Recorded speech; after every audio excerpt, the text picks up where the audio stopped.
I wasn't supposed to be at his promotion party that night. In fact, I wasn't even supposed to know about the event. That's why Daniel never mentioned it to me. He told me he would be working late in the city like he did every Thursday for the past 8 years. I wanted to surprise him, something different from the usual texts checking when he'd be home, a break from the routine we'd settled into after 15 years of marriage. Before we jump back in, tell us where you're tuning in from, and if this story touches you, make sure you're subscribed, because tomorrow I've saved something extra special for you. I pictured his reaction, the proud smile when he saw me appear at his corporate celebration, champagne glass in hand, ready to toast his success. He'd introduced me as the supportive wife who'd been by his side through it all. That was the plan. Reality, however, had a way of twisting things in ways you never see coming. The drive to the city was peaceful. Traffic flowed smoothly along the highway, and I hummed along to the radio, feeling a flicker of excitement I hadn't felt in years. My dress, a navy blue number I'd bought specially for occasions like this, hung in the back seat, protected in its garment bag. I'd had my hair done that morning, splurged on a manicure too. Tonight was special. After all, becoming regional, director at Meridian Consulting was the culmination of everything Daniel had worked for since we'd moved to Lancaster. I checked the invitation details one more time, the one I wasn't supposed to have seen. Daniel had left his email open on our shared laptop last weekend. The message from his assistant had jumped out at me. Final arrangements for Thursday's promotion celebration. I shouldn't have opened it, perhaps, but curiosity got the better of me. Why wouldn't he have mentioned such an important event? I told myself it must be a surprise. Maybe he planned to tell me at the last minute, sweep me off my feet with an unexpected night out. But as the days passed and he said nothing, I decided to create my own surprise instead. The GPS guided me through unfamiliar streets to a part of the city I rarely visited.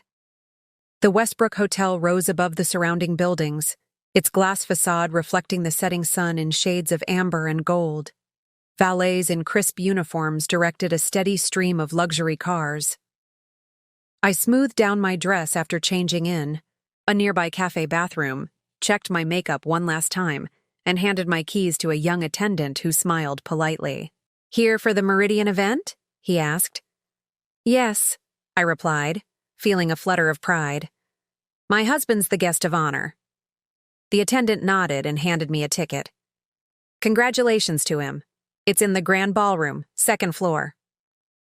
The hotel lobby was impressive. Marble floors, crystal chandeliers, fresh flower arrangements that probably cost more than our monthly grocery bill. I followed signs to the elevator, joining a couple in formal wear who discussed quarterly projections in hushed tones. Meridian people, no doubt. I smiled at them, but they were too engrossed in their conversation to notice. As the elevator ascended, I rehearsed my entrance in my mind. I'd slip in quietly, catch Daniel's eye from across the room. Would he be surprised, pleased, perhaps a little flustered? It had been so long since I'd seen him truly surprised by anything. Our life had become so predictable. His work trips every Thursday, returning late Friday or early Saturday, my teaching job at the elementary school, our quiet weekends together. This would be different. This would remind us of the spontaneity we used to have. The elevator doors opened onto a mezzanine overlooking the main lobby. Signs directed me to the left, where double doors emblazoned with the Meridian Consulting logo stood open.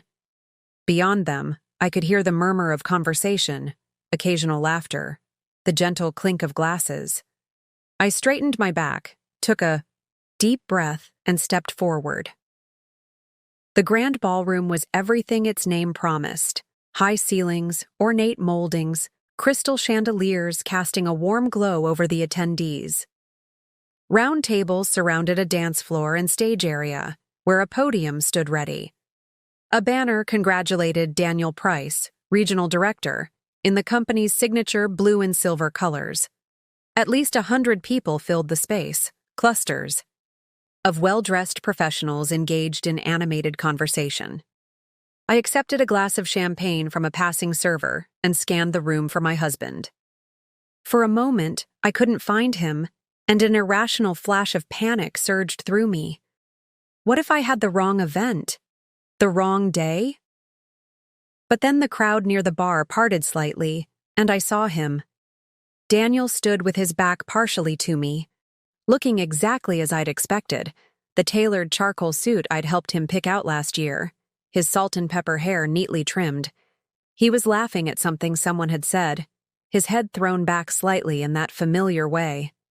My heart warmed at the sight of him, successful and respected among his peers. I started to move toward him, weaving between groups of people, when something made me pause. A woman stood beside Daniel, her hand resting comfortably on his arm. This wasn't unusual in itself. Daniel had many female colleagues, but there was an intimacy to the gesture that caught my attention. She was elegant, about my age, but with a polished look I'd never quite achieved. Her blonde hair swept up in an elaborate style.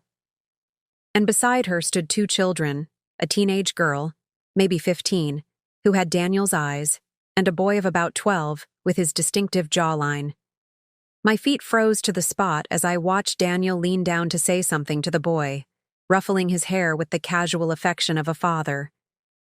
The woman smiled up at him, and he returned it with a look I recognized, the same look he'd given me across the dinner table on our first date, a mixture of tenderness and pride. The teenage girl rolled her eyes at whatever exchange had happened, but there was no mistaking the familial dynamic between them. I stood there, champagne glass halfway to my lips, as the room seemed to tilt around me. The conversations nearby faded to a dull roar in my ears as my brain struggled to process what my eyes were seeing. This wasn't a colleague and her children. This was something else entirely. Something impossible. Something that suddenly made 8 years of Thursday absences crystallize into a terrible clarity. My husband had another family.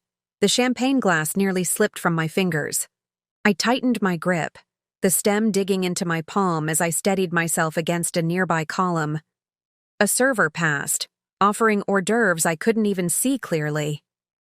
I shook my head, unable to find my voice. How could this be happening? My mind raced back through the years, desperately searching for clues I must have missed.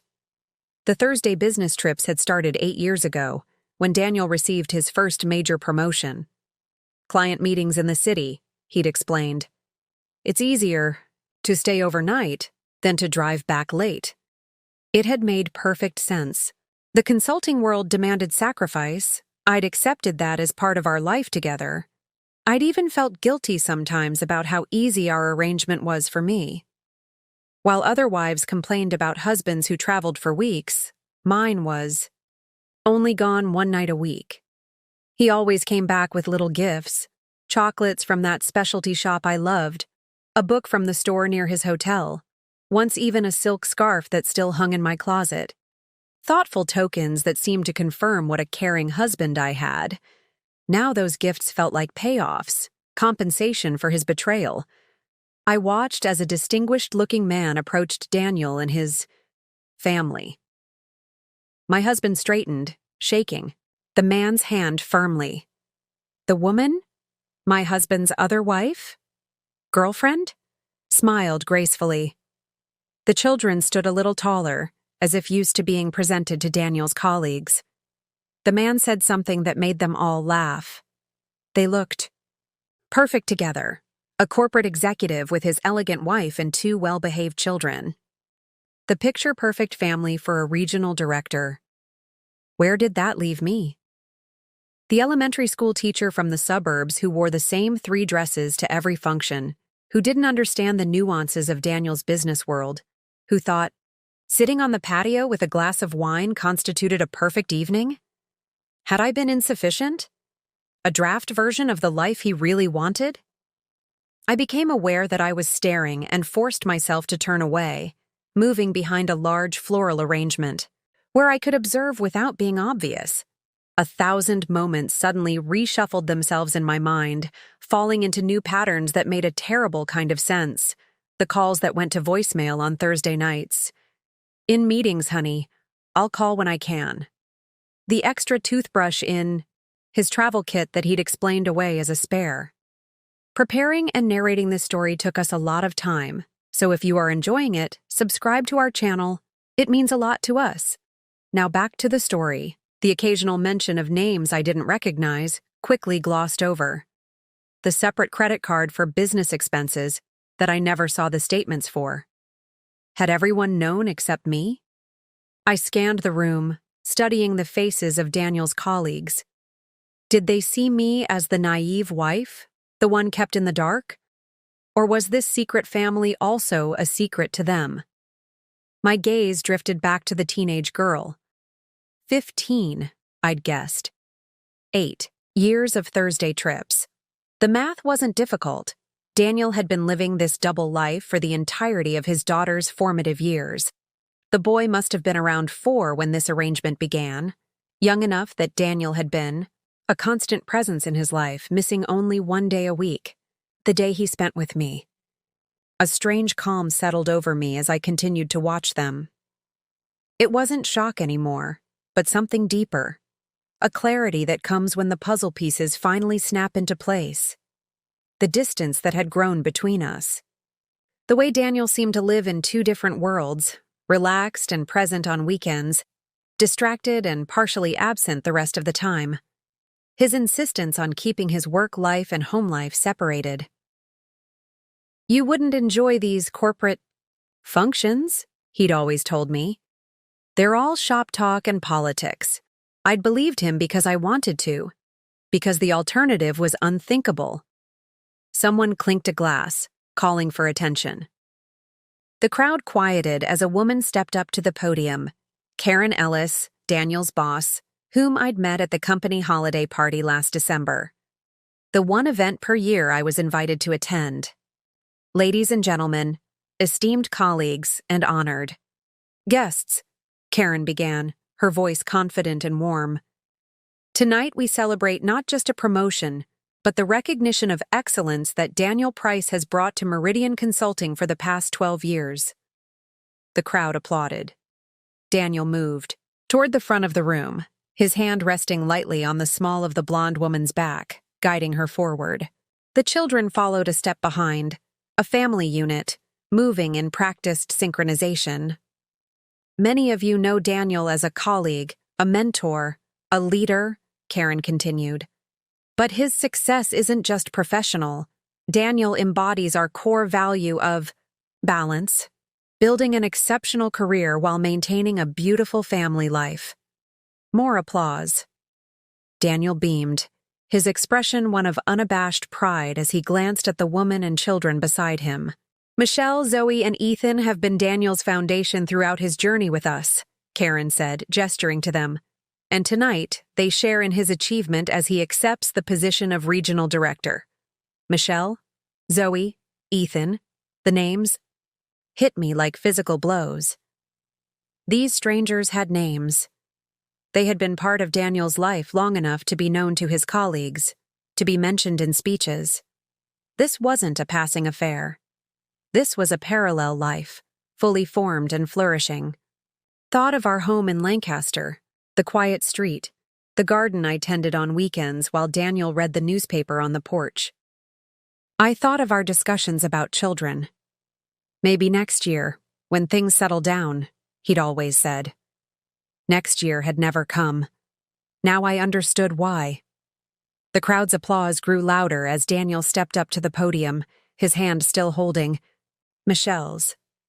I remained frozen behind the floral arrangement, unable to move forward or retreat.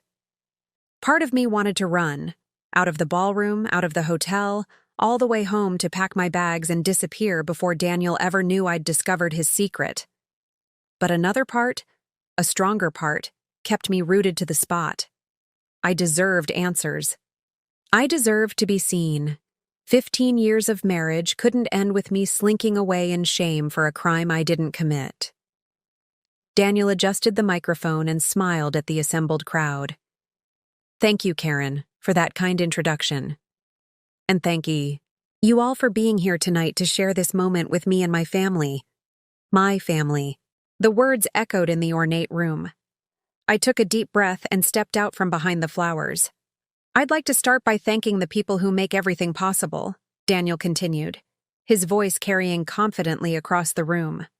Michelle, who has supported every late night, every ambitious project, every career pivot with unwavering faith in me. Michelle smiled up at him, the picture of the proud corporate wife. Her hand squeezed his arm gently. And my children, Zoe and Ethan, who understand when Dad has to miss the occasional soccer game or school play because duty calls. Occasional. I almost laughed out loud. He wasn't missing their events for work. He was missing them for his other life. For me. Their understanding and support have made this journey possible, Daniel continued. Family is the foundation upon which all other success is built. My champagne glass trembled in my hand. Family. The word burned in my chest. What was I then? An accessory? A convenience? A Thursday night placeholder?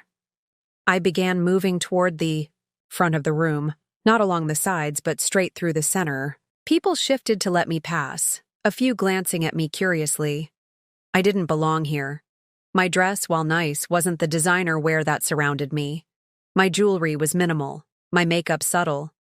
I was out of place in this world of corporate elegance, and it showed. As I accept this new position, Daniel was saying, I want to acknowledge the team that supported me professionally as well. Karen, who saw potential in me that I sometimes doubted myself. I was 10 feet from the stage now, close enough to see the gleam of Daniel's wedding ring, the one I had placed on his finger 15 years ago in a sunlit church surrounded by our college friends, our parents, our shared hopes for the future. Did he wear it all the time, or did he slip it off before going home to Michelle on Thursday nights? Richardson and the executive team, who trusted me with increasingly complex clients. 5 feet from the stage, a man in an expensive suit gave me a curious look as I moved past him. I must have seemed strange. A woman alone, moving with such determination toward the front of the room during a speech. And of course, the incredible staff at Meridian who make the impossible happen every day. I reached the edge of the stage, standing just off to the side where Daniel couldn't see me yet, but where I had a clear view of him and his family. Michelle's dress was emerald green, perfectly tailored to her slim figure. A tasteful diamond pendant glimmered at her throat. Zoe, the teenage daughter, had her father's eyes, the same deep brown I'd gazed into countless mornings across our breakfast table. Ethan stood straight-backed and serious, a miniature version of Daniel already forming. My stomach lurched as I noticed their body language, the comfortable way they stood together, the unconscious mirroring that happens in families who live together day after day. There was an ease between them that spoke of bedtime stories and Sunday breakfasts, of homework help and inside jokes, of a shared life under one roof. Daniel was building to his conclusion. As regional director, my vision is to expand our reach while deepening our commitment to client service. Meridian's future is... He stopped mid-sentence. His eyes had finally found me, standing at the edge of the stage, staring directly at him. For one frozen moment, our gazes locked. I saw the exact instant when recognition hit him. Confusion, disbelief, then pure, undiluted panic flashing across his face in rapid succession. The microphone picked up his sharp intake of breath. The audience, sensing something amiss, stirred. Uncomfortably. Michelle looked at Daniel with concern, then followed his gaze to me. Her expression showed only polite confusion. She didn't know me, of course. Why would she? Daniel cleared his throat. Excuse me. He turned to Karen. Technical difficulty? He muttered, gesturing vaguely at the microphone. Karen stepped smoothly to the podium. Let's give Daniel a moment to collect his thoughts. In the meantime, please enjoy more of Chef Andre's incredible hors d'oeuvres making their way around the room. The crowd obediently turned their attention elsewhere, though I could feel curious, glances thrown in my direction.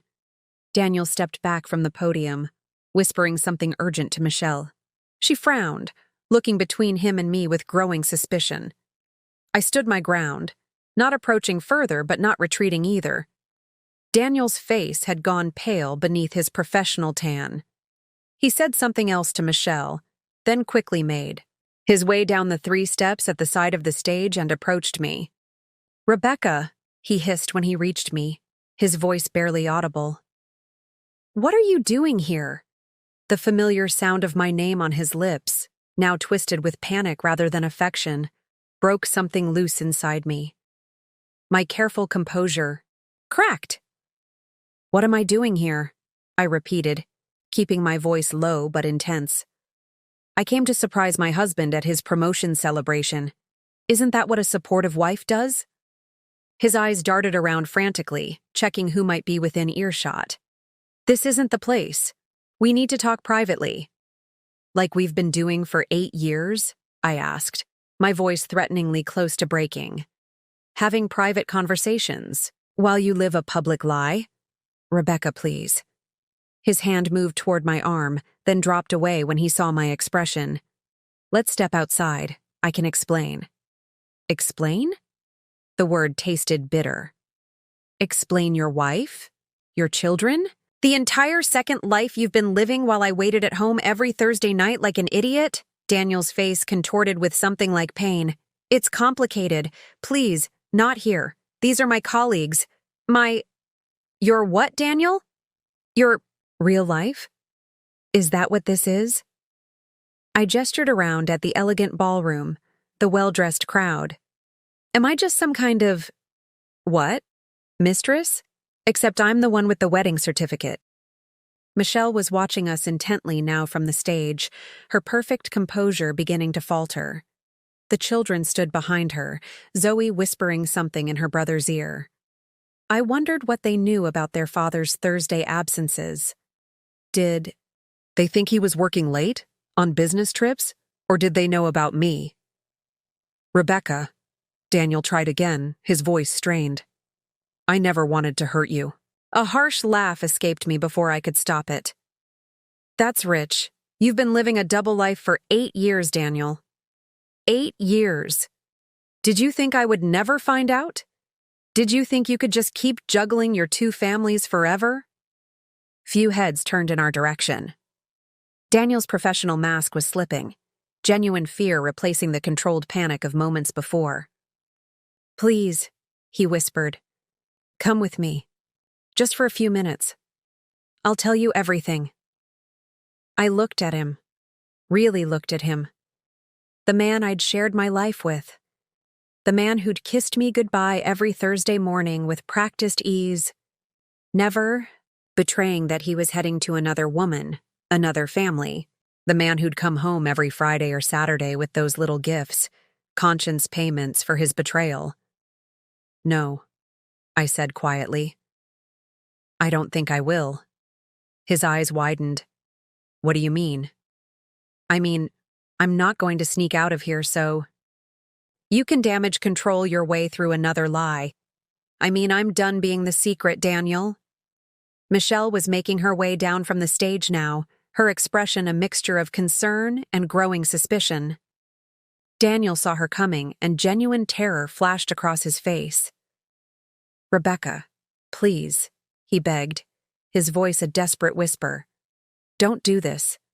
I smiled at him, a calm settling over me that felt almost supernatural. "I'm not doing anything, Daniel. You did this. All of it." And I turned toward Michelle as she approached, extending my hand in greeting.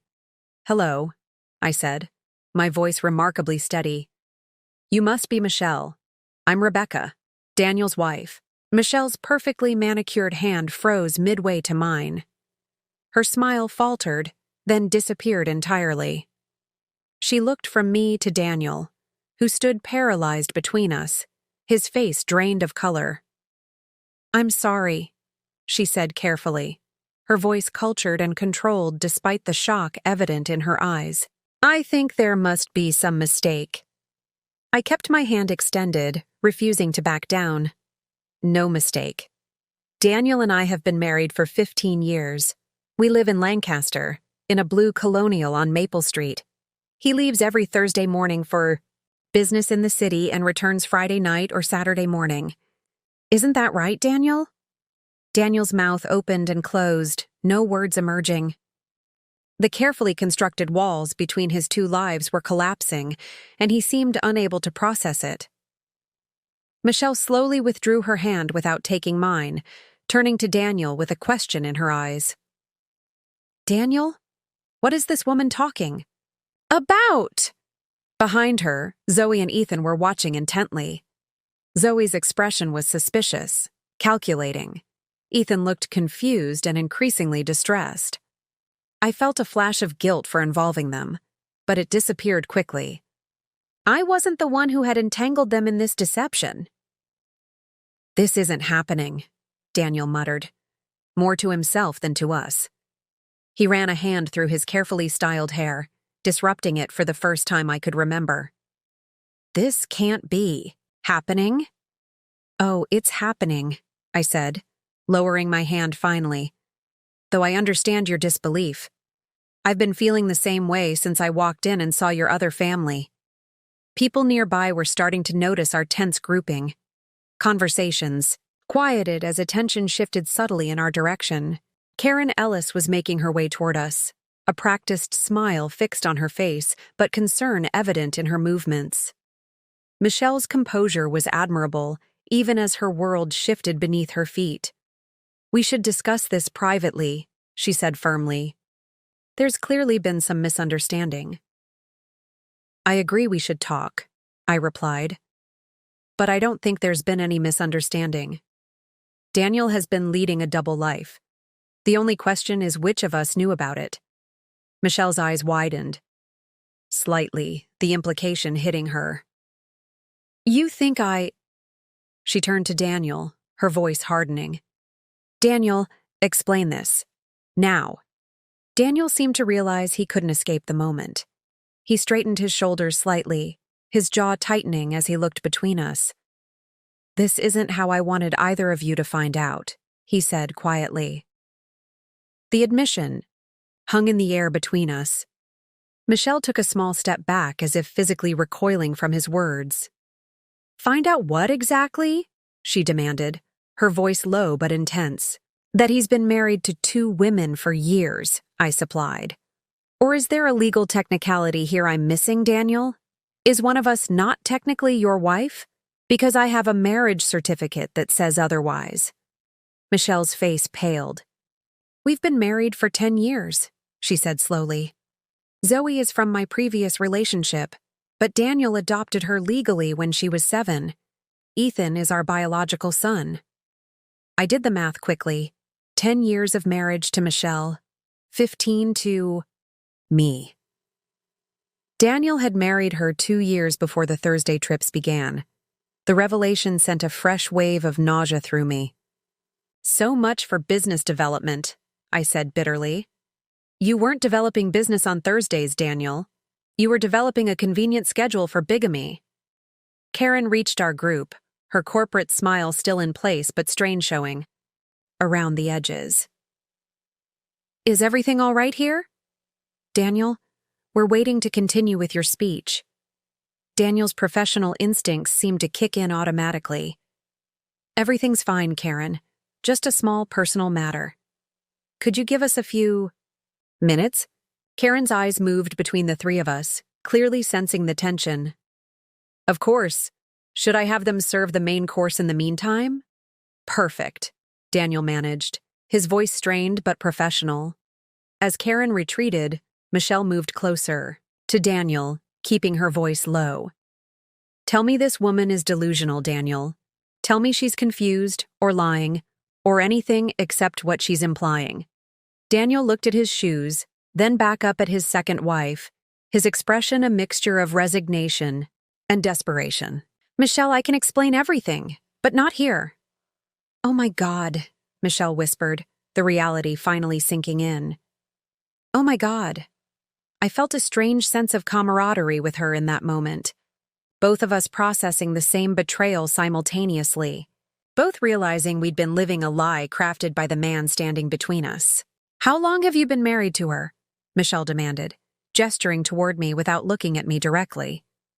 Daniel hesitated. 15 years. And to me? 10. Michelle let out a strangled laugh.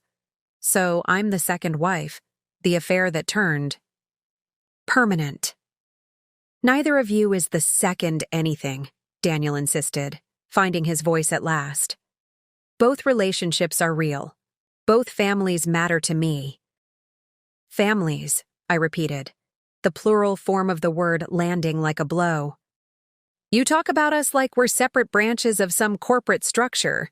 Divisions of Daniel Price, Inc." Michelle's eyes finally met mine, and I saw reflected in them the same mixture of rage, humiliation, and grief that must have shown in my own. For all our differences, her corporate polish to my suburban teacher simplicity, we were united in this moment of horrific revelation. "Did you know about me?" I asked her directly. She shook her head, her blonde updo still impeccably in place despite the emotional earthquake happening around her. "No. Did you know about me?" "Not until 20 minutes ago." We both turned to Daniel, who looked like he wanted to dissolve into the expensive carpeting. "Your children," I said, nodding toward Zoe and Ethan, who were still watching from a short distance away. "Do they know about your Thursday arrangement?" "They think I travel for work," Daniel muttered. "Regular client in Lancaster." "Lancaster," Michelle repeated flatly. "Where you live with her." She couldn't quite bring herself to say my name. "With Rebecca," Daniel confirmed, his voice barely audible. "Yes." Zoe had apparently decided she'd waited long enough. She approached our group, her teenage confidence wavering slightly as she sensed the tension. "Mom, is everything okay?" Michelle straightened, maternal instinct overriding her personal crisis momentarily. "Everything's fine, honey. Just a work issue Dad needs to handle." Zoe didn't look convinced. Her eyes moved to me, taking in my appearance with the critical assessment only teenage girls can master. "Who are you?" she asked directly. Before I could answer, Daniel stepped in. "Zoe, please go back to the table with Ethan. I'll be there in a minute." "But they're about to do your speech again," she protested. "Grandma and Grandpa are waiting to hear it. Grandma and Grandpa." The words hit me with unexpected force. Daniel's parents were here, celebrating with his real family. The same in-laws, who had sent me Christmas cards for 15 years, who called on my birthday, who I thought were part of my family too. "Your parents are here?" I asked Daniel, my voice cracking slightly. He closed his eyes briefly, as if trying to ward off this new complication. "Yes." "Do they know about me? Or am I a secret from them too?" Daniel's silence was answer enough. "Unbelievable," I breathed. "Your own parents. Do they send Michelle the same birthday card they send me? Do they have the same conversations about the weather and their garden with both of us?" "Who exactly are you?" Zoe demanded again, her adolescent patience wearing thin. Michelle placed a protective hand on her daughter's shoulder. "Zoe, please do as your father asks. Go back to the table. Not until someone tells me what's going on," Zoe insisted, the stubborn set of her jaw remarkably similar to Daniel's. I made a decision then. These children deserved better than to be pawns in their father's deception. They deserved to know the truth, or at least to know that there was a truth being hidden from them. "My name is Rebecca," I said directly to Zoe. "I'm a teacher at Lancaster Elementary, and I've been married to your father for 15 years. Zoe's eyes widened, her teenage bravado crumbling under the weight of my words. She looked from me to her father, searching his face for denial, for some explanation that would restore order to her world. Finding none, she took a step back. "Dad?" The single word held a universe of questions. Daniel reached for her, but she flinched away. Zoe, it's complicated. Complicated, she repeated, her voice rising. You're married to someone else and that's just complicated? Heads were turning throughout the ballroom now, the hushed conversations taking on the unmistakable energy of scandal brewing. Daniel's professional colleagues were watching with barely disguised fascination as his personal life imploded in this middle of his celebration. Not here, Daniel pleaded, looking around desperately. Please, can we take this somewhere private? Why? I asked, surprising myself with the calm in my voice. Are you afraid your colleagues will discover you're not the man they think you are? That the perfect family man accepting the regional director position has been living a lie? Michelle had gone very still, her social polish cracking to reveal raw fury underneath. 10 years, she said, her voice deadly quiet. 10 years of marriage, Daniel. Was any of it real? Of course it was real, he insisted. Everything with you and the kids is real. And everything with me? I asked. Our 15 years together? Was that real too? Daniel looked trapped, his eyes darting between us. Yes, both are real. Both matter to me. Both cannot be real, Michelle snapped, her composure finally breaking. Marriage isn't a timeshare arrangement. Ethan had approached now, his young face creased with worry as he sensed the tension radiating from the adults. Mom? What's happening? Michelle automatically placed a protective arm around her son's shoulders, drawing him close. Nothing you need to worry about, sweetheart. But Zoe wasn't so easily placated. Dad has another wife, she said to her brother, the words coming out in a rush. He's been lying to all of us. Ethan's face scrunched in confusion. What? No, he hasn't. Ask him, Zoe challenged, pointing at Daniel. All eyes turned to Daniel, who stood frozen in the center of our bizarre tableau. His carefully constructed worlds had collided spectacularly, and he seemed incapable of finding words to address the wreckage. Is it true? Ethan asked, his voice small. Do you have another wife? Before Daniel could respond, an older couple approached our group, a distinguished man with Daniel's jawline and a petite woman with anxious eyes. His parents, unmistakably. The people who had sent me birthday cards and Christmas gifts for 15 years, who had welcomed me into their family while apparently doing the same with Michelle. Daniel, what's going on? His mother asked, her voice low but concerned. Karen says there's some kind of problem. Daniel's father surveyed the scene with growing alarm, his eyes lingering on me. I saw a flash of recognition there, and guilt. He knew. The realization hit me with the force of a physical blow. You know who I am, I said directly to him. Not a question, but a statement. Daniel's father had the decency to look ashamed. Rebecca, he acknowledged with a stiff nod. His wife's head snapped toward him.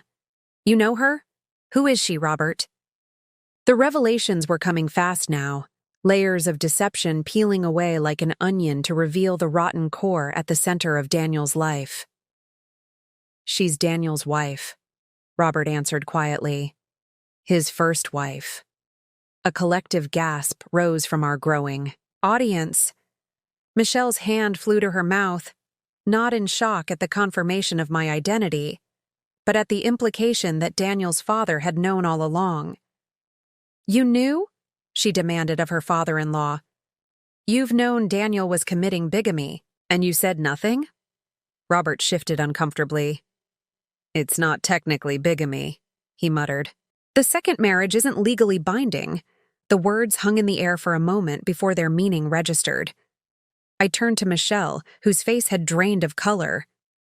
What does that mean? She asked, her voice barely audible. Robert looked to Daniel, clearly expecting his son to handle this part of the explanation. But Daniel remained silent, his face a mask of resignation and defeat. It means, I said slowly, the pieces falling into place, that your marriage isn't legal because he was already married to me. Michelle's hand tightened on Ethan's shoulder. That's not possible. We have a marriage certificate. We had a wedding. 200 people witnessed it. A ceremony isn't the same as a legal marriage, Robert said quietly. Daniel never divorced Rebecca. He couldn't marry you legally.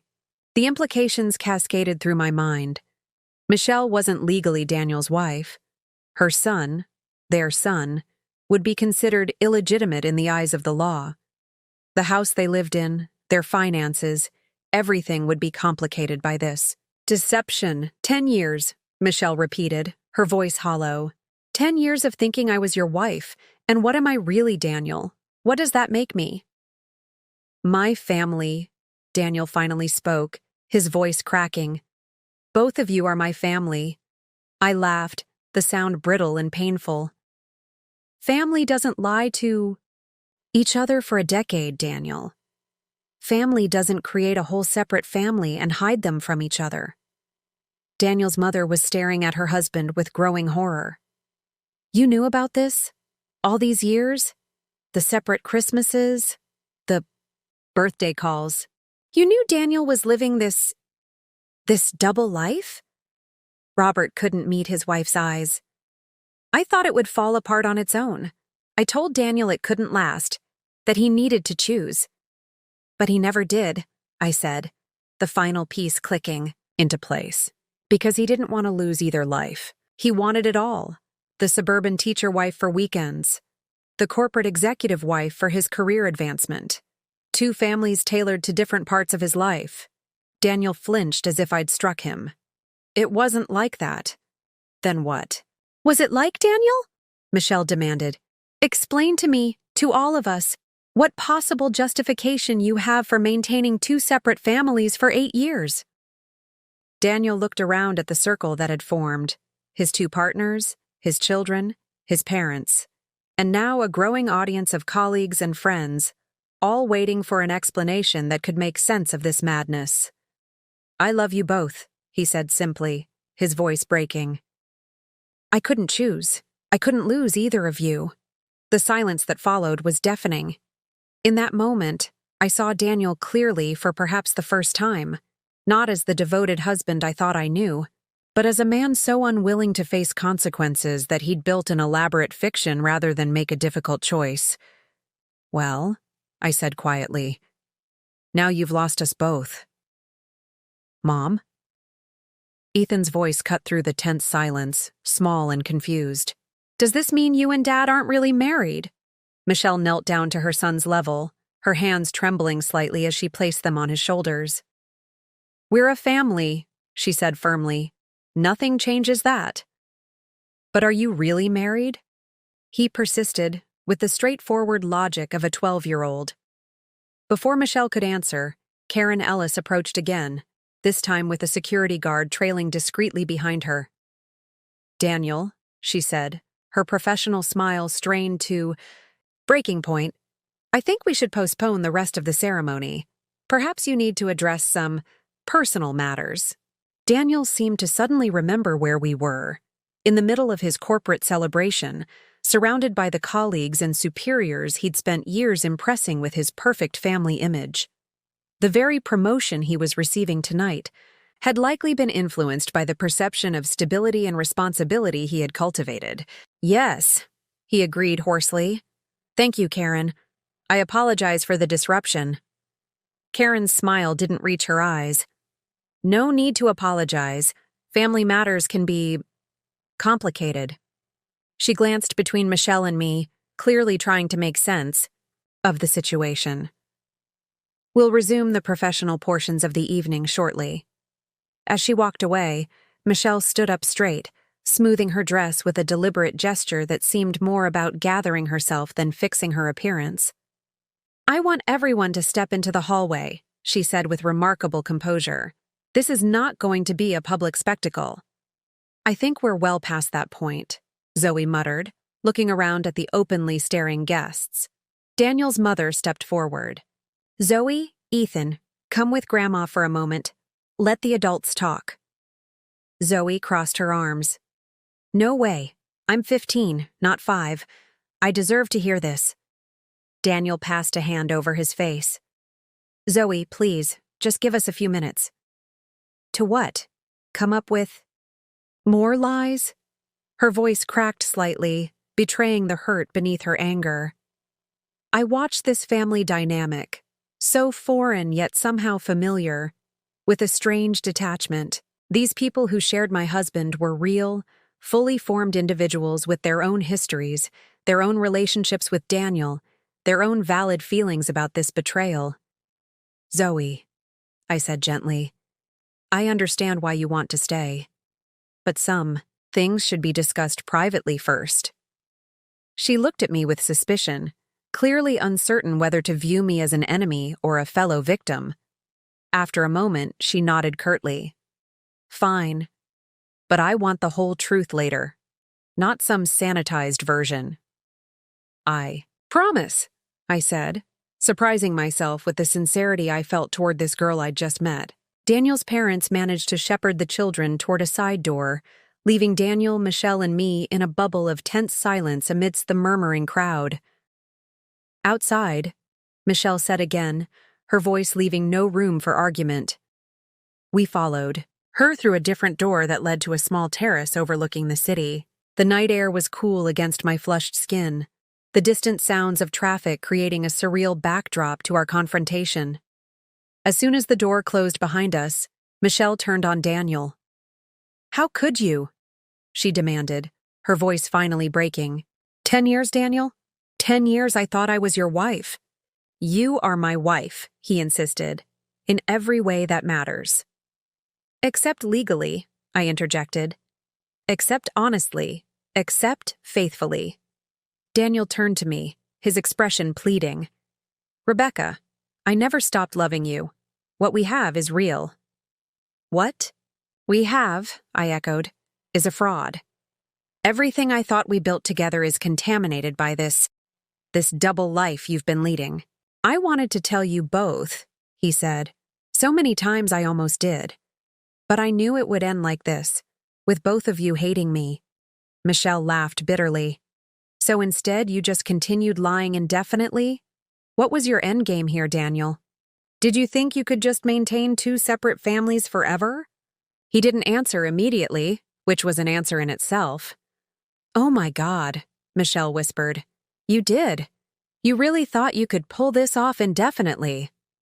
It was working, he said defensively. Everyone was happy. Happy? I repeated incredulously.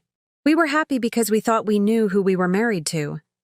We were happy because we didn't know we were being betrayed every single day. Daniel leaned against the terrace railing, suddenly looking exhausted. I know it sounds impossible to understand, but I do love both of you. I built different lives with each of you because you fulfill different parts of me. We're not puzzle pieces, Daniel, Michelle snapped. We're human beings, with feelings and rights, and a reasonable expectation that our husband isn't living a double life. I studied Michelle in the soft lighting of the terrace, her elegant appearance now at odds with her obvious distress. Despite the circumstances, I felt a strange kinship with her. We had both been deceived by the same man, both loved him, both built lives around a fundamental lie. How did it start? I asked him.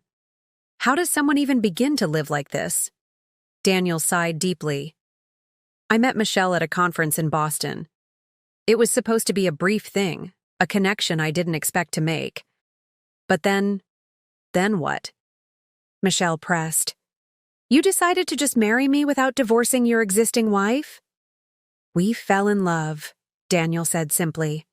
I couldn't bear to lose what we were building, and I couldn't bear to hurt Rebecca by asking for a divorce. So you thought this was less hurtful? I asked incredulously. I don't know what I thought, he admitted. It started as a temporary solution, just a little more time with Michelle before ending things. But then weeks turned into months, and Zoe started to see me as a father figure, and you just kept going. Michelle finished flatly. You proposed to me knowing you were already married. Daniel nodded, unable to meet her eyes. The ceremony, she continued, realization, dawning. That's why you insisted on that particular officiant. Your college friend who'd just been ordained online. He wasn't legally qualified, was he? No, Daniel admitted. The marriage isn't registered with the state. I made sure of that. The calculated nature of the deception staggered me. This wasn't a man who had made one terrible mistake. This was a man who had meticulously constructed an elaborate lie and maintained it for a decade. The Thursdays, I said, pieces continuing to fall into place. That's when you live with them. And the rest of the week, he's with us, Michelle confirmed, looking at me directly. Monday through Wednesday in Manhattan. Thursday, supposedly, at a client site, which I now realize is Lancaster with you. Friday and Saturday, with me, I finished. And Sunday? Transition day, Daniel said quietly, when I'm supposedly traveling between client sites, setting up for the week. The precision of it all made my stomach turn. The carefully partitioned schedule, the separate credit cards, the two homes maintained for years without either of us suspecting. My parents knew, I stated, remembering Robert's earlier admission. How many other people were in on this deception? Just my father, Daniel said. He caught me in a lie about 4 years ago. I had to tell him the truth. And he kept your secret, Michelle said bitterly. Wonderful family you come from. Daniel straightened, a flash of defensiveness crossing his face. He told me repeatedly to end it, to choose one life and commit to it properly. But you never did, I pointed out. You just kept stringing both of us along, year after year. Because I love you both, Daniel exclaimed, his composure finally breaking. Is that so hard to understand? I love you both in different ways. Rebecca, you're my college sweetheart, my first love, my quiet Sunday mornings with coffee and the newspaper. Michelle, you're my partner in the corporate world, the mother of my son, my sophisticated city nights. The way he compartmentalized us made my skin crawl. We weren't people to him, not really. We were experiences, lifestyles, different flavors of existence he consumed according to his mood. You don't love either of us, Michelle said quietly. If you did, you couldn't have lied to us like this. This isn't love, Daniel. It's selfishness of the highest order. For the first time since this confrontation began, I saw real pain flash across Daniel's face, not just fear of being caught, but genuine anguish at hearing his feelings dismissed. That's not true, he insisted. Everything I've done out of love. No, I said firmly. You did it because you wanted everything without consequences. That's not love. That's greed.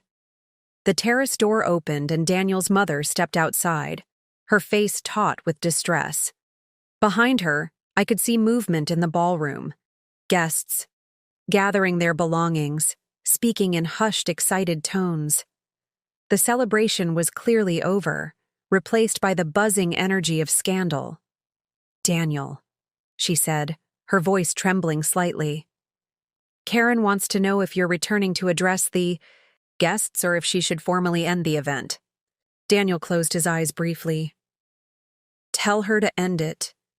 Make my apologies. His mother nodded, then hesitated, looking between Michelle and me with undisguised anguish. I swear to you both, I had no idea about any of this. Robert never told me. Michelle's jaw tightened. And yet you sent birthday cards to both of us. Holiday gifts to both families. Did you never wonder why you couldn't call your son on Thursdays? Why you had to coordinate family events so carefully? I thought it was his work schedule, she replied weakly. The consulting business is demanding. Robert handled most of the communication with Daniel. You just didn't ask questions, I finished for her. Because it was easier not to know. She flinched, unable to deny the implicit truth. The children are asking for both of you, she said instead. Especially Zoe. She's quite upset. Daniel straightened. I'll talk to them. No, Michelle said firmly. I'll talk to my children. You've done enough damage already. The emphasis on my wasn't lost on any of us. Daniel had lost his claim to fatherhood in her eyes, at least for now. They're my kids too, he protested weakly. Michelle fixed him with an icy stare. Are they? Or are they just Thursday through Wednesday accessories in your compartmentalized life? Do you even know who? They really are, Daniel. When was the last time you attended one of Ethan's baseball games? Or helped Zoe with her science project? You're always working late or traveling for clients. Was that all just time with her? She gestured toward me without looking in my direction. I felt a fresh wave of nausea as another realization hit me. The late nights at work, I said slowly. The weekend conferences. All those times you couldn't make it to dinner with my parents or to my school functions. You weren't working. You were with them. Daniel had the grace to look ashamed. Not always, he offered weakly. His mother retreated back into the ballroom, clearly unwilling to witness more of this painful confrontation. Through the glass doors, I could see Zoe arguing with her grandfather, gesturing angrily toward the terrace where we stood. The girl had her father's determination, it seemed. The door opened again, and Karen Ellis stepped out, her corporate demeanor firmly in place despite the unprecedented situation. Daniel, she said coolly, most of the guests are leaving. The board members would like a word before they go. Daniel straightened his tie automatically, the ingrained corporate reflexes taking over. Of course, I'll be right there. I've explained that there's been a personal emergency, Karen continued, her eyes flickering between Michelle and me. Though I suspect the nature of that emergency is becoming clear to most people inside. Karen, I can explain? Daniel began. Save it, she interrupted, her professional mask slipping slightly. The board doesn't care about your personal life, Daniel. They care about the company's reputation, about stability and judgment in leadership. She glanced at her watch. 5 minutes. Don't make them wait. After she left, a heavy silence fell, between the three of us. So that's it? Michelle finally asked. You're going to go smooth things over with the board while your two families are left to pick up the pieces? Daniel looked trapped. What choice do I have? This is my career, Michelle. You know how important this promotion is. Was, I corrected quietly. How important it was. Do you really think they're still going to make you regional director after this? The thought clearly hadn't occurred to him. The announcement was already made, he said uncertainly. They can't just take it back. Of course they can, Michelle said, with the confidence of someone who understood corporate politics. They're not going to let someone with such catastrophically poor judgment represent the company at that level. Daniel's face paled. I need to talk to them. Now.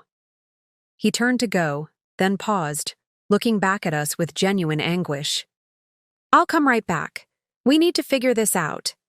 There's nothing to figure out, Michelle said coldly. It's over, Daniel. All of it. He shook his head in denial. We can work through this. All of us. I know it seems impossible right now, but go talk to the board. I cut him off. Your career is clearly your first priority anyway. As Daniel disappeared back into the ballroom, Michelle and I were left alone on the terrace, the awkward silence palpable between us. I suppose we should introduce ourselves properly, I said finally, attempting a grim smile. I'm Rebecca Price, elementary school teacher, gardening enthusiast, and apparently one half of Daniel's double life. Michelle surprised me with a short, harsh laugh. Michelle Kendrick Price. Well, just Kendrick now, I suppose. Finance executive, marathon runner, and the other half of this absurd arrangement. Kendrick, I repeated. You kept your maiden name? Hyphenated, she corrected, though it seems the Price part was never legally mine to use. I looked at her more carefully. Despite her obvious distress, she maintained a certain composure that I envied. How long have you worked in finance? 15 years. I'm CFO at Reynolds Global. The revelation startled me. You're a chief financial officer? Daniel always made it sound like you— I caught myself. Like I what? Michelle asked sharply. He never specifically mentioned you, I admitted. But he always implied that his Thursday meetings were with clients who needed hand-holding, important men with fragile egos. Michelle's expression darkened. Of course he did. Heaven forbid he acknowledged that I outrank him professionally. She crossed her arms. What about you? He never mentioned you either, obviously. Though Ethan once found a teacher's conference schedule in Daniel's briefcase that I couldn't explain. Lancaster. Elementary. 5th grade. She nodded, processing this information. The blue colonial on Maple Street. Is that real? Yes. We bought it 12 years ago, when property values in Lancaster were still reasonable. And you live there alone with him? No children? The question stung, as it always did. We talked about it. For years, actually. Daniel always said next year would be better. That he wanted to be more settled in his career first. Understanding dawned in Michelle's eyes. While he already had a child with me. And was raising Zoe, I added. My daughter from my first marriage, Michelle explained. Her biological father isn't in the picture. Daniel adopted her when we married. Or when we had our ceremony, I should say. The doors to the terrace burst open again, and Zoe stormed out, her teenage face flushed with anger. Behind her, Daniel's father called ineffectually.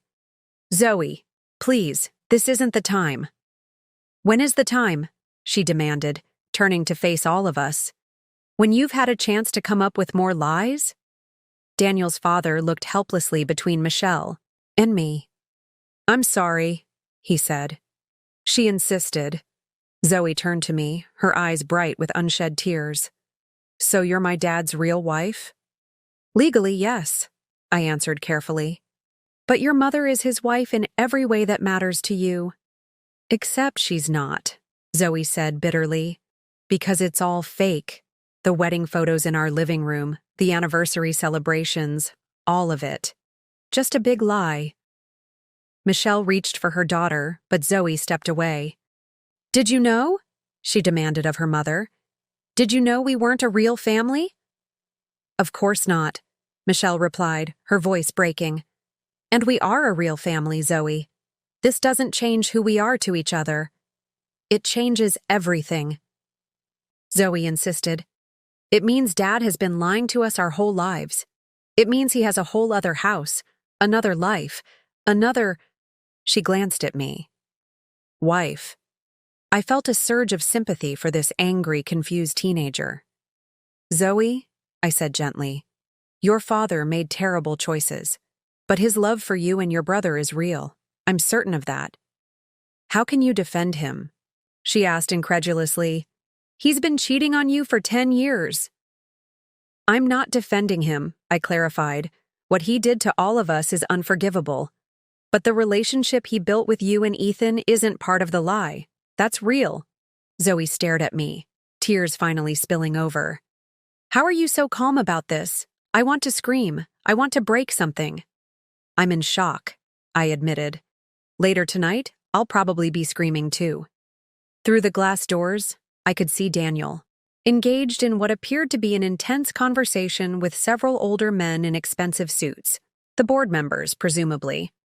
Based on their expressions and body language, Karen's prediction about his professional future seemed to be coming true.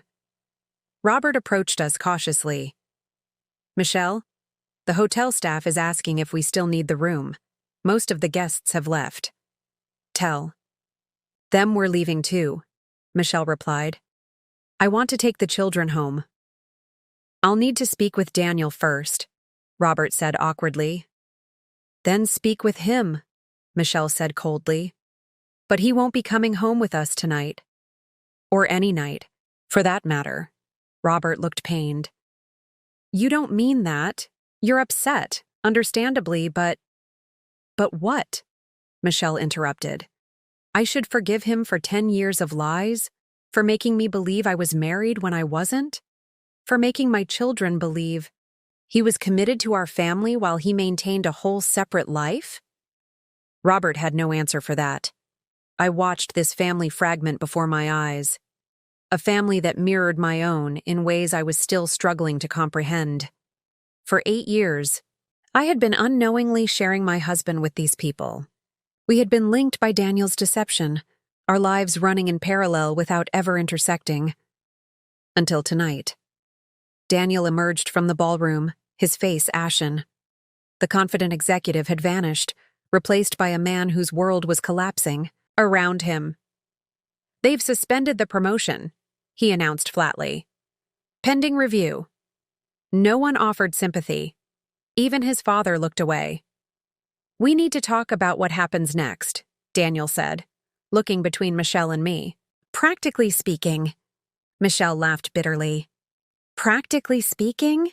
You mean like where you'll live now that both your wives have thrown you out? Or how you'll explain to your bosses that your entire professional image was a lie?" "I meant, financially," Daniel said stiffly. "There are assets to consider. Legalities."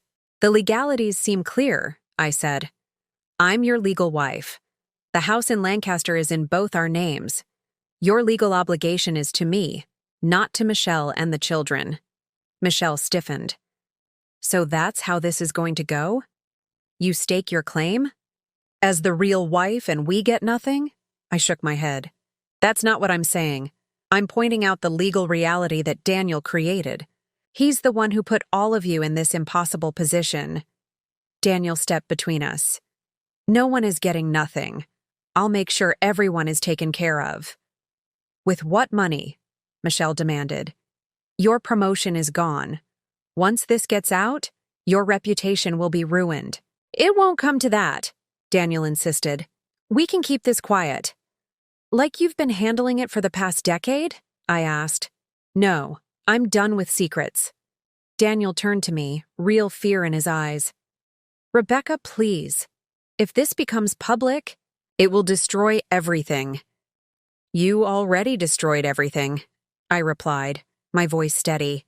"The moment you decided to marry Michelle without divorcing me." Zoe had been watching with growing anger. "How did you do it?" she demanded. "How did you keep us all from finding out?" "I was careful. Separate phones, separate accounts. But the logistics," she pressed. "Mom called you at work sometimes, when you were supposed to be in Lancaster. Did you have people covering for you?" A flash of guilt crossed Daniel's face. "My assistant knew not to put certain calls through on certain days." "Maria knew?" Michelle exclaimed. "Your assistant has known all along?" "Not everything," Daniel amended quickly. "Just that there were complications." "Complications," Michelle repeated flatly. "Is that what we are to you?" "Of course not," Daniel protested. "You're my family, both of you." "Stop saying that," Zoe shouted. "We're not both your family.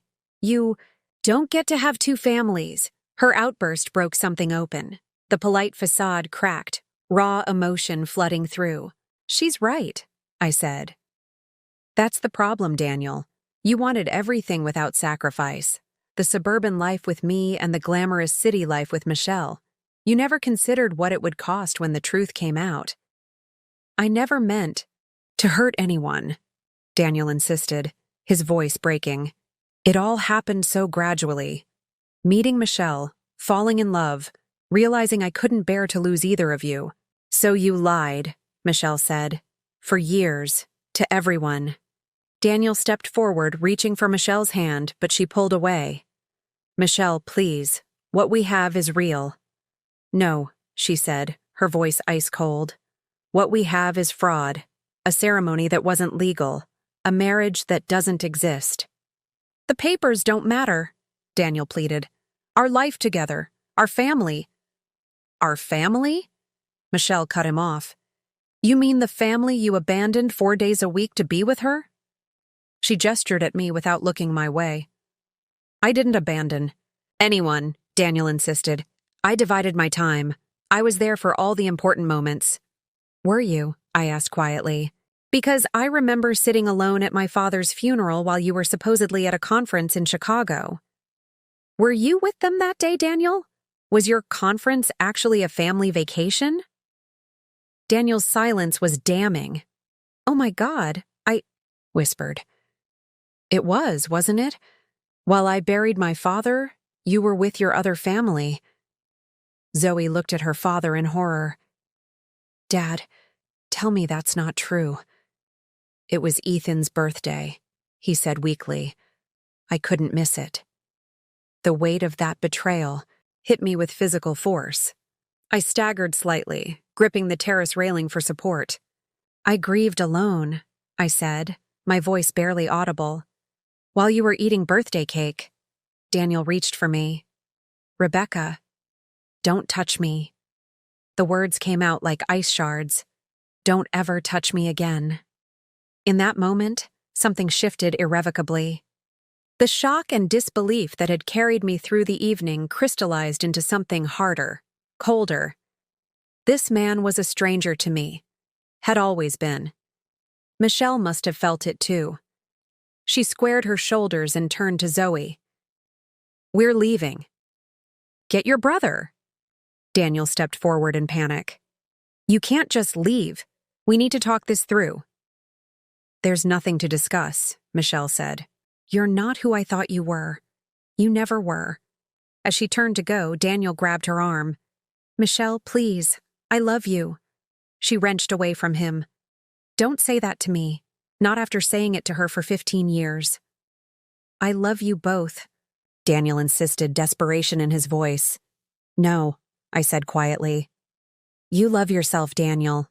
That's the only constant in all of this." The hotel ballroom had emptied. Only the staff remained, quietly clearing tables as if the revelation of a double life was just another event to clean up after. The initial shock had given way to a cold clarity that spread through me like ice water. I found myself in the ladies' room, alone at last, staring at my reflection in the ornate mirror. I barely recognized the woman looking back at me, hair still perfectly styled, makeup intact, but eyes hollow with the knowledge that my entire marriage had been a carefully orchestrated lie. The door swung open, and Michelle entered. Our eyes met in the mirror, and for a moment, neither of us spoke. We were strangers connected by an unimaginable betrayal. "I sent Zoe and Ethan home with my sister," she said finally. "They don't need to witness any more of this tonight." I nodded. "That's probably best." She moved to the sink beside mine, opening her elegant clutch to retrieve a compact. With practiced movements, she touched up her makeup, as if preparing for another professional engagement rather than dealing with the implosion of her personal life. "What are you going to do?" she asked, her eyes meeting mine in the mirror again. I considered the question. What was I going to do? An hour ago, my biggest concern had been whether Daniel would be pleased to see me at his promotion party. Now, I was contemplating the dismantling of a 15-year marriage and the legal implications of my husband's double life. "File for divorce," I said finally. "Contact a lawyer in the morning." Michelle nodded. "I'll need to speak with an attorney as well. If the marriage isn't legal, I need to understand my rights. The house, custody arrangements, financial support for the children." The pragmatic tone of our conversation felt surreal, as if we were colleagues discussing a business matter rather than two women whose lives had just been shattered by the same man. "I have a cousin who specializes in family law," I said. "I can give you her contact information. She'll know how to handle unusual circumstances." "Thank you," Michelle replied, and I detected genuine gratitude beneath her composed exterior. "I may need it." She finished with her makeup and turned to face me directly. "You know, he talked about you. Not by name, of course, and not as his wife.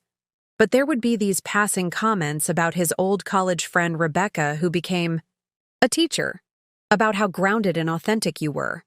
The revelation stung in an unexpected way.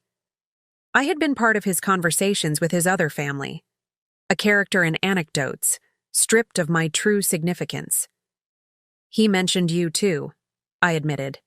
"His ambitious colleague Michelle, who understood the corporate world better than anyone. How you could command a room with just your presence." A flicker of pain crossed her face. So we were both just characters to him. Stories he could tell when it suited him. Parts of himself that he kept separate, I agreed. The ambitious corporate climber with you, the laid-back hometown guy with me. Michelle leaned against the counter, suddenly looking tired beneath her polished exterior. Did you ever suspect anything? I considered the question carefully. There were moments, small inconsistencies. A receipt from a restaurant we'd never been to. A reference to a movie he couldn't have seen with me. But I always explained them away. I trusted him.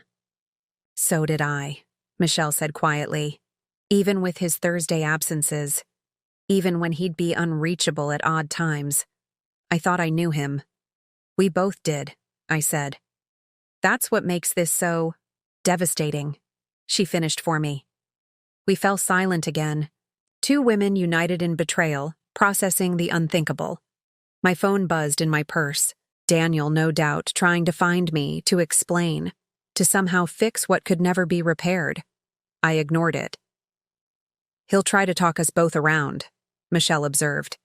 He's always been persuasive. It's what makes him so good at his job. Did make him good at his job, I corrected. I doubt Meridian will keep him after this. No, she agreed. The board members I spoke with on my way out were already discussing interim leadership options. Another text message buzzed. I pulled out my phone and glanced at the screen. Not Daniel, but my friend Lisa. Are you okay? Call me when you can. How did she know? I wondered aloud. Michelle gave a bitter laugh. Social media. One of the junior associates was live streaming parts of the event. The confrontation made it online, before they cut the feed. The thought of our personal tragedy becoming public spectacle sent a wave of nausea through me. Great. So we're trending. Not by name, but the story is circulating. Executives' double life exposed at promotion party. It's exactly the kind of scandal people love to share. I took a deep breath, trying to steady myself against this new violation. Then we need to get ahead of this. Legally, financially, practically. Michelle nodded, a new determination hardening her features. We should coordinate, not for his sake, but for our own, and for my children.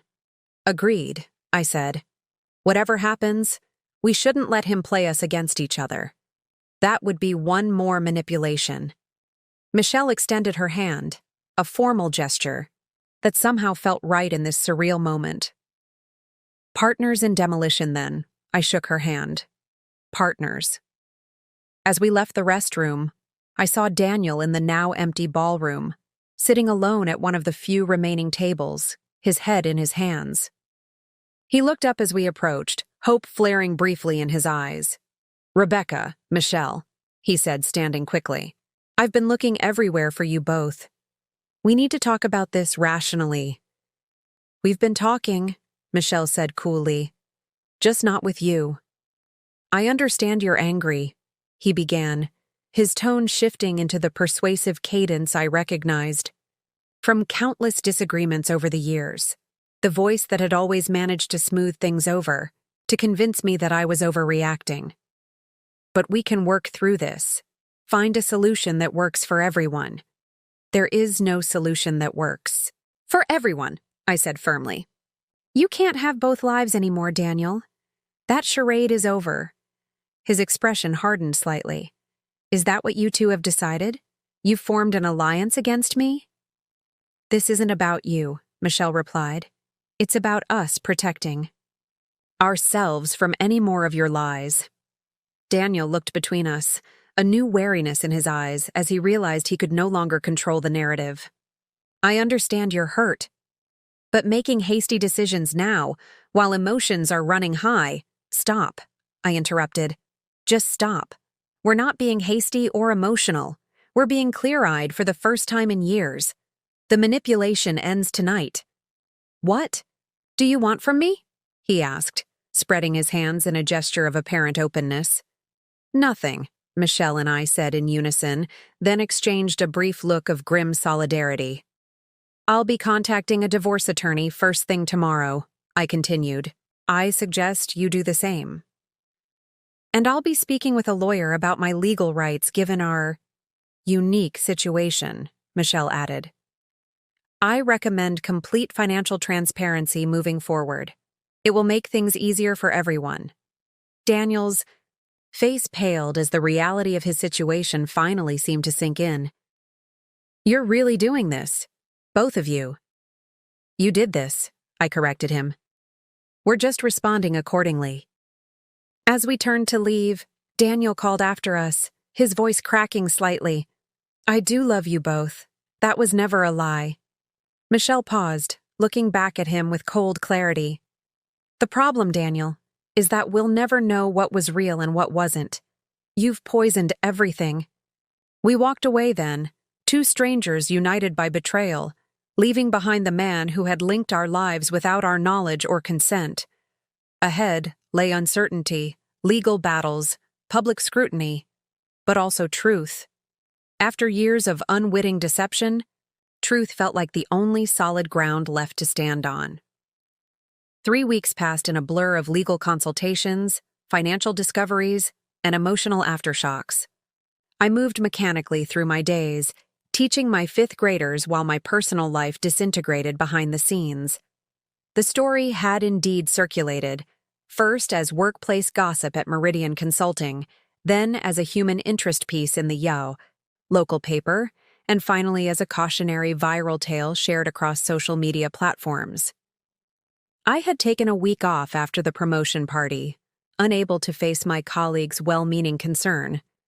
When I returned to Lancaster Elementary, the principal had called me into her office.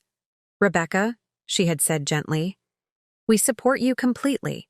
If you need more time, I need routine, I'd replied. The classroom is the only place that still makes sense. She'd nodded, understanding. The parents have been asking, not out of gossip, she added quickly, but concern. They care about you. My small-town community had rallied around me in ways I hadn't expected. Casseroles appeared on my porch. Friends took turns stopping by with coffee. Former students' parents sent cards expressing support. The betrayal that had shattered my private life had also revealed the strength of my community connections. Connections Daniel had always been too busy to nurture.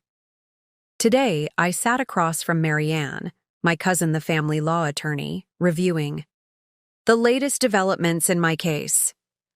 The good news, Marianne said, shuffling through papers on her desk, is that the financial picture is clearer than I expected. Daniel maintained separate accounts for his two households, but he was meticulous. About documentation, we have a complete record of every dollar that flowed into your joint accounts versus the accounts he shared with Michelle. Of course he kept perfect records, I said dryly. He needed to keep his lives separate. Marianne nodded. His organizational skills are working in our favor now. There's no question about which assets belong to which relationship. She hesitated. Over the word, still struggling to find appropriate terminology for my situation. And the house? I asked. The Lancaster property is clearly marital property between you and Daniel. You'll either need to buy out his share, sell it and split the proceeds, or negotiate some other arrangement. I looked down at my hands, thinking of the garden I'd tended for years, the kitchen I'd renovated, the life I'd built in that house. I want to keep it, I said firmly. It's my home, regardless of the memories. We'll make that a priority in negotiations, Marianne promised. Now, about Michelle and her children. My phone buzzed with a text message. Michelle, need to talk. Coffee at Westbrook Hotel, 4 p.m.? An unexpected development of the past weeks had been my evolving relationship with Michelle. What had begun as an alliance of necessity had developed into something more complex. Not friendship exactly, but a unique understanding that no one else could share. Michelle wants to meet, I told Marianne. The coordination between you two has been helpful, she observed. Most people in your situation would be at each other's throats. We're not competing, I explained. We both lost the same thing, the life we thought we had. Fighting each other would just give Daniel more power. After my meeting with Marianne, I drove to the Westbrook Hotel, the scene of the revelation that had changed everything. It felt different now in daylight, less intimidating, just an upscale hotel like any other. Michelle was already seated in the lounge, a sleek leather portfolio on the table beside her coffee cup. She looked more casual than she had at the promotion party, but still polished in a way I never quite managed. Tailored pants, a simple blouse, minimal but expensive jewelry. "Thank you for coming," she said as I sat down across from her. Of course. How are the kids?" A flash of pain crossed her face. "Struggling. Ethan still asks when Dad is coming home. Zoe alternates between rage and depression. She started therapy." "I'm sorry," I said, and meant it. Whatever Daniel had done, to me the children were innocent victims. "How are you holding up?" she asked. "One day at a time. Teaching helps, forces me to focus on something besides the implosion of my personal life." Michelle nodded understanding. "Work has been my salvation too, though the whispers at the office are getting old." I can imagine. She opened her portfolio and extracted several documents. "I wanted to show you these before they become part of the official record. My attorney says full transparency between us is best." I took the papers she offered: financial statements, property deeds, investment accounts. "What am I looking at?" "The Manhattan apartment," Michelle explained. "It's in my name only. I bought it before I met Daniel, and he never contributed to the mortgage. My attorney says it's clearly separate property that he has no claim to."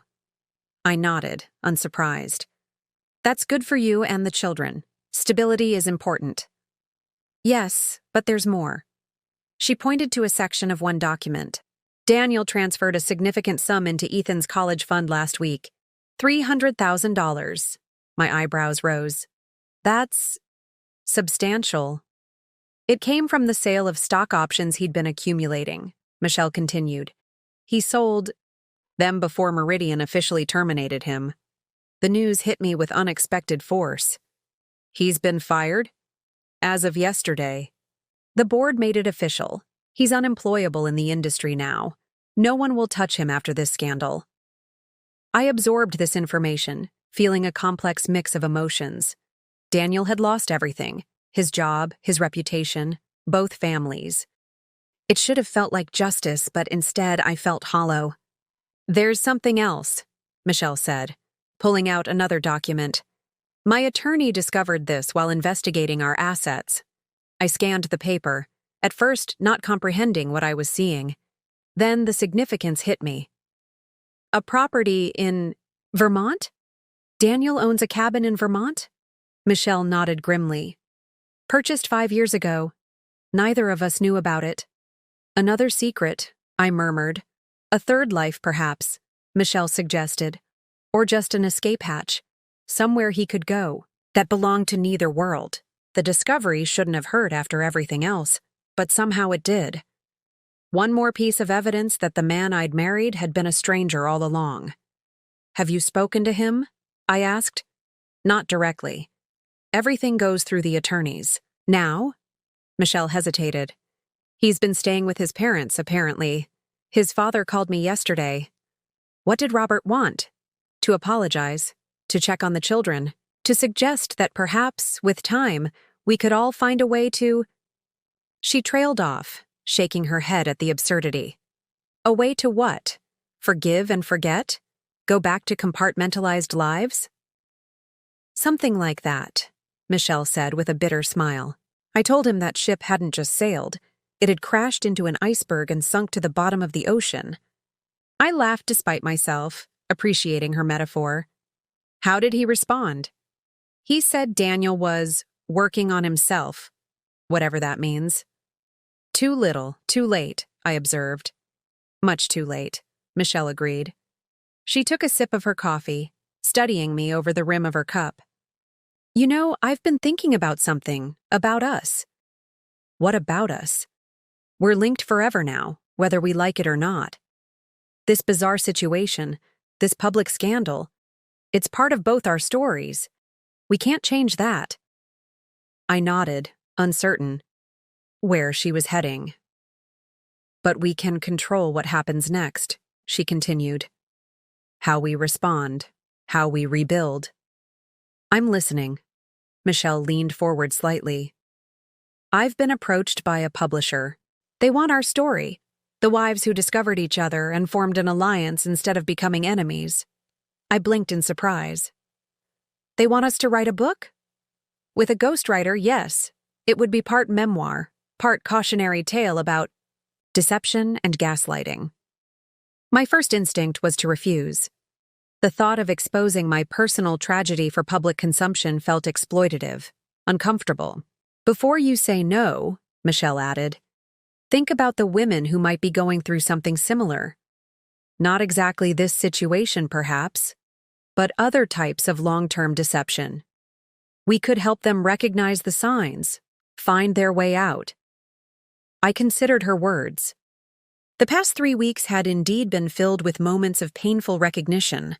Realizing how many red flags I'd ignored, how many inconsistencies I'd explained away, how I'd allowed Daniel to gaslight me for years without ever questioning his narrative.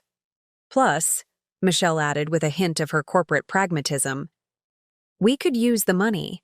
Daniel's legal expenses are mounting, which means less for support payments. I'll think about it, I promised. It's a lot to process. Michelle nodded, then glanced at her watch. I should get back to the city. Ethan has a baseball game this evening. As we gathered our things to leave, she paused. One more thing you should know. Daniel tried to access our joint accounts last week. The bank flagged it because of the pending legal proceedings. What was he trying to do? Move money to a new account in Montreal. The implication was clear. He's planning to leave. My attorney thinks so. Rebuilding his life here might be impossible now. I absorbed this final revelation with surprising calm. Daniel, who had always prioritized his image and reputation, who had built his entire career on being respected and admired, couldn't face the consequences of his actions. Let him run, I said finally. We're not running anywhere. Michelle's expression hardened into determination. No, we're not. We're standing our ground. As we walked out of the hotel together, I realized something fundamental had shifted. The power Daniel had held over both our lives, through deception, through manipulation, through his careful control of information, had evaporated. Its place was something new and unfamiliar, a future entirely of our own making. 2 months after the promotion party, I found myself face to face with Daniel for the first time since that night. He'd appeared without warning at my classroom door after school, looking diminished somehow, thinner, less polished, with shadows under his eyes that spoke of sleepless nights. Rebecca, he said quietly, I'm leaving for Montreal tomorrow. A new job, a fresh start. I continued gathering my students' papers, refusing to show how his sudden appearance affected me. Why are you telling me this? I couldn't leave without seeing you one last time, without explaining. Explaining what, exactly? How you maintained 2 separate lives for 8 years? How you lied to everyone who trusted you? My voice remained steady, betraying none of the turmoil beneath. I know you've been working with Michelle on a book, he said, changing tactics. My attorney received the courtesy notice from your publisher, so that's why he was here. The book had touched a nerve. The truth was going to come out one way or another, I replied. We decided to tell it on our terms. Is that what this is about? Revenge? No, Daniel. It's about reclaiming our stories, the ones you stole from us when you decided we didn't deserve the truth. He moved closer, stopping at the edge of my desk. Rebecca, please. What we had was real. My feelings for you were never false. A bitter laugh escaped me. How can you possibly say that with a straight face? Every Thursday for 8 years, you went home to another family. You were raising children I didn't know existed while telling me we needed to wait for the right time to start our family. He flinched. I know I can never make it right, but I loved you both in different ways. Michelle was— Stop, I interrupted, sharply. I don't need to hear how we each fulfilled different parts of your personality. We weren't puzzle pieces, Daniel. We were people who deserved honesty. The divorce papers are signed, he said after a moment of silence. You'll get the house as you wanted. Yes, my lawyer mentioned that. Is there anything else you need from me before I go? The question hung in the air between us. What did I need from this man who had shattered my trust so completely? Just one thing, I said finally. Why did you come to see me instead of Michelle? And the children, they're the ones who needed a proper goodbye. His expression fell. Michelle wouldn't allow it. She's filed a restraining order. Of course she had. Michelle was always more decisive, more protective. Then I think we're done here, I said, gathering my belongings. Goodbye, Daniel. As I walked past him toward the door, he called after me. Rebecca, I am sorry for everything. I paused without turning. I know you are, but only because you got caught. 1 year later, I sat in a bookstore in downtown Lancaster, watching as people filled the rows of chairs set up for the event. Our book, The Thursday Wife, a memoir of deception and recovery, had been out for 3 months and had generated more attention than either Michelle or I had anticipated. What had begun as a therapeutic exercise had evolved into something larger, a conversation about gaslighting, about the small compromises that pave the way for larger deceptions, about rebuilding after betrayal. Michelle sat beside me at the signing table, elegant as always in a tailored blazer, reviewing her notes for the discussion. We had done several of these events now, alternating between her territory in Manhattan and mine in Pennsylvania. The unlikely partnership that had begun in crisis had evolved into something neither of us could have imagined. Not friendship exactly, but a genuine respect and understanding. Good turnout, she murmured, glancing up at the growing crowd. Lancaster shows up for its own, I replied with a smile. Several of my colleagues from the elementary school had arrived early to claim front row seats. My principal had been surprisingly supportive of the book, seeing it as an opportunity to address emotional abuse and recovery with our parent community. Even some of my students' parents were here, though I'd been careful to keep my professional life separate from my personal story as much as possible. The store manager approached our table. We're ready to begin whenever you are. We've sold out of all the copies we had in stock. Michelle and I exchanged a look of quiet satisfaction. The financial success of the book had been unexpected but welcome, allowing me to take a sabbatical from teaching to focus on speaking engagements about emotional manipulation and recovery, while giving Michelle resources to establish a college fund for Zoe and Ethan that wasn't connected to Daniel. As we moved to the small podium, I scanned the audience one last time and froze. In the back row, partially hidden behind a tall man in front, sat Daniel's mother, Margaret. She hadn't attended any of our previous events, and I hadn't spoken to her since the night of the promotion party. Michelle followed my gaze and stiffened slightly when she spotted Margaret. "Do you want me to have her removed?" she whispered. Shook my head. "No, she has a right to hear what we have to say." The discussion followed our usual format, Michelle and I taking turns reading short passages from the book, then answering questions from the audience about our experience, the warning signs we'd missed, and how we'd rebuilt our lives in the aftermath. The most insidious part of long-term deception, Michelle explained to a woman who'd asked about red flags, is how the deceiver trains you to explain away inconsistencies. Daniel would create small, plausible lies to cover larger ones, until questioning him felt like overreacting. I nodded in agreement. He'd make me feel neurotic for asking perfectly reasonable questions. Why was his phone always on silent? Why couldn't I reach him on certain evenings? There were always explanations that made just enough sense to silence my doubts. How did you two decide to work together rather than blame each other? Asked another audience member. It was a practical decision at first, I admitted. We needed to coordinate legally to ensure he couldn't manipulate either of us further. But it became something more, Michelle added. We realized we had both been victims of the same deception. There was no point in directing our anger at each other when Daniel was solely responsible for his choices. The questions continued for nearly an hour before the store manager indicated we needed to wrap up. As people lined up for book signings, I noticed Margaret hanging back, uncertain whether to approach. You should talk to her, Michelle said quietly as she signed a book. She's reached out to me several times about the children. She's trying to maintain a relationship with Zoe and Ethan. What has she said about Daniel? I asked. Not much. I think they're estranged now. Robert still defends him, but Margaret seems to have drawn a line. After the signing concluded, I made my way to where Margaret still waited. Rebecca, she said, her voice wavering slightly. Thank you for not having me thrown out. I wouldn't do that, I assured her. How are you, Margaret? She looked older than she had a year ago, the stress evident in new lines around her eyes. Managing, it's been difficult. Have you heard from Daniel? I couldn't help asking. Occasionally.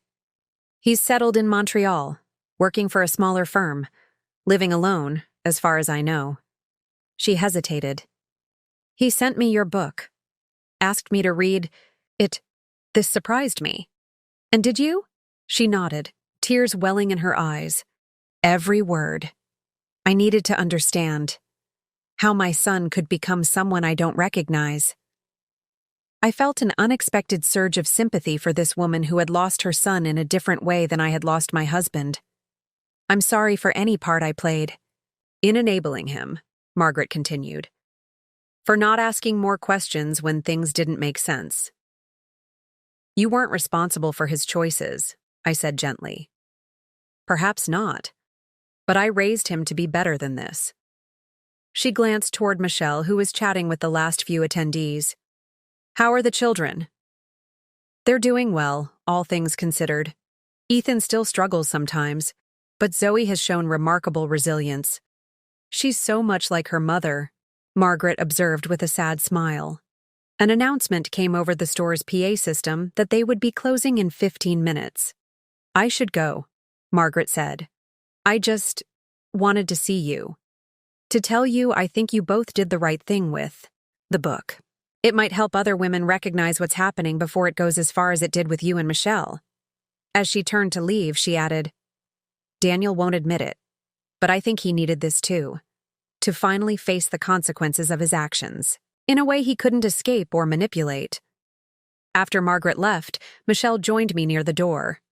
Everything okay? She asked. Yes, better than I expected. I glanced at my watch. We should get going if we're going to make dinner. Michelle and I had established a tradition of having dinner together after these joint events, a strange ritual that somehow helped us process the continuing surreality of our connection. As we walked toward the restaurant, Michelle's phone chimed with a text. She smiled as she read it. Zoe got the part in the school play, she announced. That's wonderful. She's been working so hard on the audition. She wants you to come see it, Michelle added, if you're comfortable with that. The invitation touched me unexpectedly. Over the past year, I had developed a cautious relationship with Michelle's children, not trying to replace their father or insert myself as a stepmother figure, but offering friendship and support as they navigated their own healing process. I'd be honored, I said sincerely. We reached the restaurant, a small Italian place I'd recommended. As we settled into our booth, Michelle raised her water glass. To unlikely partnerships, she suggested. I smiled, tapping my glass against hers.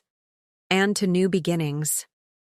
Later that evening, as I drove home to my house on Maple Street, the house I had kept in the divorce settlement, reclaiming it as my own space, I reflected on how thoroughly my life had transformed in a single year. The pain hadn't disappeared, There were still moments when a memory would surface unexpectedly, when the magnitude of Daniel's betrayal would hit me anew. But those moments no longer defined me. They were part of my story, but not its conclusion. What had begun as the most devastating night of my life, standing in that hotel ballroom, watching my marriage crumble before my eyes, had ultimately forced me to rebuild on a foundation of truth rather than illusion. The life I now led was entirely my own, no longer shared with a man who existed only in fragments, no longer built around accommodating someone else's deceptions. As I turned onto my street, I noticed the light I'd left on in the front window welcoming me home. Not to our home or his home, but mine. The simple certainty of that belonging felt like freedom. Up next, you've got 2 more standout stories right on your screen. If this one hit the mark, you won't want to pass these up. Just click and check them out. And don't forget to subscribe and turn on the notification bell so you don't miss any upload from us.